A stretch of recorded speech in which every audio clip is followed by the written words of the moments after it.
Hello, let's do a casual review of Less by Andrew Sean Greer, a 2017 novel, which actually won the Pulitzer Prize for fiction for its year that it was published. Which is funny because within the novel there is a bit of a plot point about a discussion about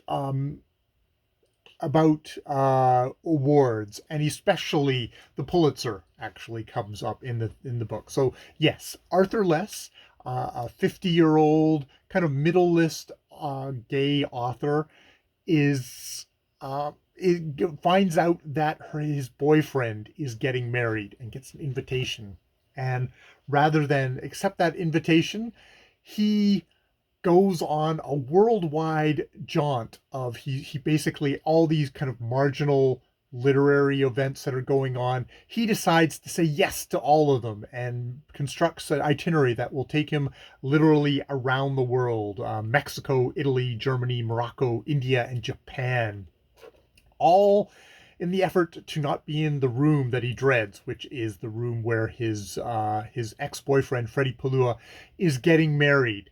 Younger man. He comes from the book kind of reflects on that relationship, reflects on his earlier relationship with an older man, Robert, a Pulitzer Prize winning poet. And indeed, within the novel, Robert wins the award, is like kind of shocked about it, but makes a point of saying to Arthur, this isn't about love. They don't love me. This award is looking for, it has a slot open for a certain type of poet. I just happen to be the one this year that fits the criteria, and they're just slotting me in there. It does not have to do with anything about that. And someone else says there, at that same celebration, one of the other poets, a woman, says like, "Yeah, Arthur, I hear you're writing. Don't win any awards, because then you'll end up doing is going around talking and not actually getting any writing done, as a result." Now, Arthur would really, really like to have that problem, because in addition to sort of saying no to Freddie, saying like, "Oh, you're a young man, and I was a young man that was with Robert all these years, and ended up sort of going off and cheating with a whole bunch of people." Not cheating; it's an open gay relationship, but um, the relationship ended between him and Robert, who is still alive, kind of just barely. He's now quite elderly. He is, I think, probably in his 80s, and is in a nursing home. And there's you get the sense that maybe there's a bit of regret that he doesn't want to put Freddie through the same thing. He felt, I think, quite overshadowed uh by Robert. Maybe he also was allowed to kind of hide in Robert's shadow, is kind of mutually beneficial that way. Um, and he's gotten the news. So he doesn't win awards. He's very much he's not that. Oh, see, now, yeah, I've kind of drifted off into way too much explanation, which is fine, but I know I'm not going to use this. Well, I don't know if I was going to use it already, but there's this thing of Arthur is fairly hapless. His latest novel has been turned down by his publisher, and when he describes it to a woman out in the Sahara, it's about a middle-aged gay white guy who's wandering the streets feeling sorry for himself. And it's like, she's like, I have a hard time giving a shit about that. Like, some white guy feels sorry for himself. It's like, well, even if it's a gay guy, it's like, yeah, even if it's a gay guy, that kind of that moment has passed, that people are going to be interested in that story, or going to want to feel sorry for that guy. And um it's interesting that this book is about a middle-aged white gay guy wandering the world on fabulous trips, getting to sleep with hunky guys, and there's a certain sense that you get you would if this was played completely straight, and even as it is played, I think there's been some rankling over, you know, you are so fucking privileged. And I, even this reread, when I kind of know how the novel's going, there's still sort of a thing of like, you are so privileged. I am so, I am jealous of your life, Arthur Less. Screw you for feeling sorry for yourself. There's that kind of feeling, but it's also, Arthur Less is a fool. He is a holy fool. He is an innocent fool in this book. People talk about how they're part of his mystique, his attraction that people seem to be kind of drawn to, is he has kind of an innocence to him, and a good-hearted innocence at that. And and it's a comedic, it is very much a comedic novel. The things that happen in this book very much are, you know, it's not laugh out loud uproarious, but it's like he's always the butt of the jokes. One of the things is this whole idea of an evening with Arthur Less, and how he had one of these disastrous readings where like nobody showed up. And yeah, it was called an evening with Arthur Less because nobody, he feels, gives a shit about Arthur Less. Now, the undertow in this book, though, is there's all these people who said like, "Oh, I read your last book, I loved it." Even the woman who says like his from the plot synopsis of his latest book, she said like, "Well, I loved your last book. You made me cry at the end, you bastard." So he's got some power. He's got, obviously got talent. He's a beautiful writer. Even his the enemy in this book, a guy who calls him a bad gay because he writes books about sad gay guys, when you should be, you know, the political imperative is to be writing books that celebrate and uplift and make you feel great about being who you are. Um, does still, you know, says like, well, of course you're a really good writer, but your subject matter is such that you're poisoned from doing, poison for prizes, and you're not going to be on the gay canon because you don't fit the particular political, social kind of movement of the moment. And you know, it's Arthur's like, well, it's kind of who I am.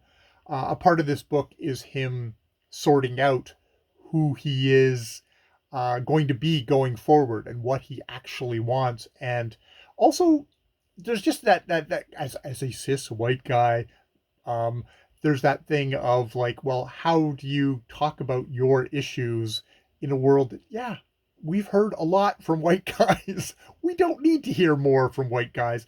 Well, how do you like? But art is sort of going to come out of that. People don't want you fishing in other people's territories. That's verboten at the moment.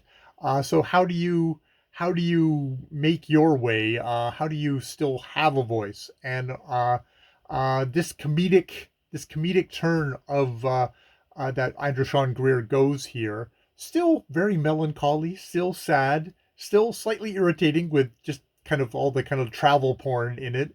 Um, is is a way of doing that. I mean, and this book, ironically, won Andrew Sean Greer the Pulitzer Prize for literature in his year. And I think a part of the reason it did that is because, like his character in the book, Andrew Sean Greer figured out, oh, I can't do this straight. That is not going to fly in this world. I need to figure out a different way of telling stories that will gain that audience. Well, people will listen to this if I do it with humor. Whereas if it's just like, I'm a poor white guy traveling the world, sleeping with guys and feeling sorry for myself, don't you feel sorry for me? It's like, no. Don't you think I'm kind of ridiculous? Don't you think it's kind of funny? And I mean, a part of the humor is more of a kind of a deep humor of the ridiculousness of the human condition, which I think I got more out of this reading. I think the first time I read this, I was more on the irritated side. And it's only through listening to other people's reviews that I was like, oh, there is different things here. I also heard other people who were completely, fuck this book, fuck all the, it's whiny whiteness kind of thing. But yeah, I mean, the whiny whiteness is there, but I think it's made fun of enough. And it's a hopeful book for us this white guy, I guess. In the end of the day, it's saying like, you could still write a book that's interesting. Um, yeah, I mean, there's a whole class thing here though that it's Arthur. I am not somebody who can afford to travel worldwide.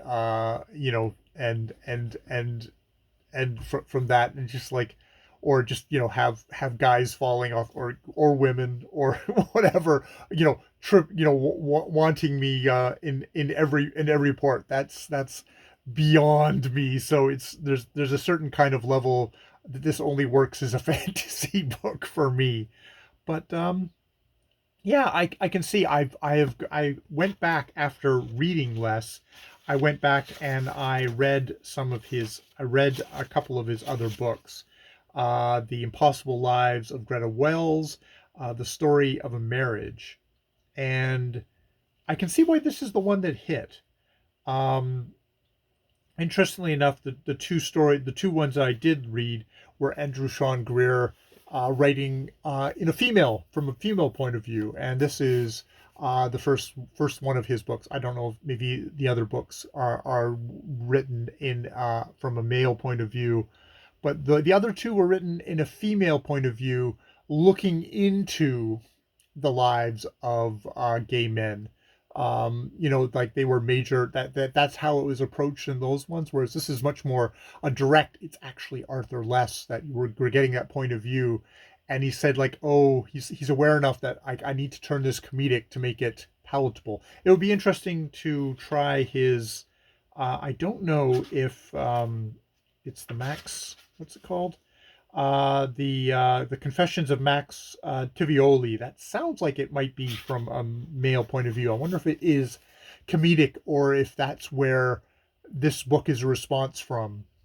I have no idea. I'm just speaking out of my ass there. But yeah, it was a really interesting book to reread that way, of having a little bit more compassion.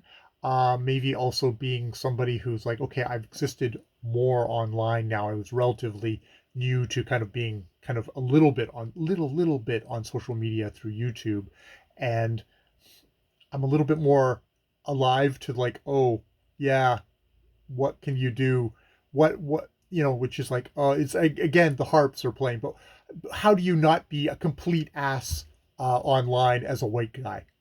I think it's virtually impossible. You just have to basically embrace you're going to be an ass. Just try not to be an insensitive idiot. Try and be an idiot who acknowledges that they're an idiot and try and learn and try and tumble through this world as gracefully as you can, but realizing you're probably not going to be that graceful. So, yeah, a lot more of a connection this time reading less, even though I still want to punch him in the face every once in a while for his gorgeous boyfriends and his successful writing career and his world travels. It's like fuck you. But yes, also that comedic innocent fool thing. You just love you. I love him despite being a little frustrated with him at the end. And I'm looking forward to reading Less is Lost. I think that's what it's called. I keep on forgetting the name of it, but reading Less is Lost later. So yeah, that is my review of Less, a novel by Andrew Sean Greer. More videos later.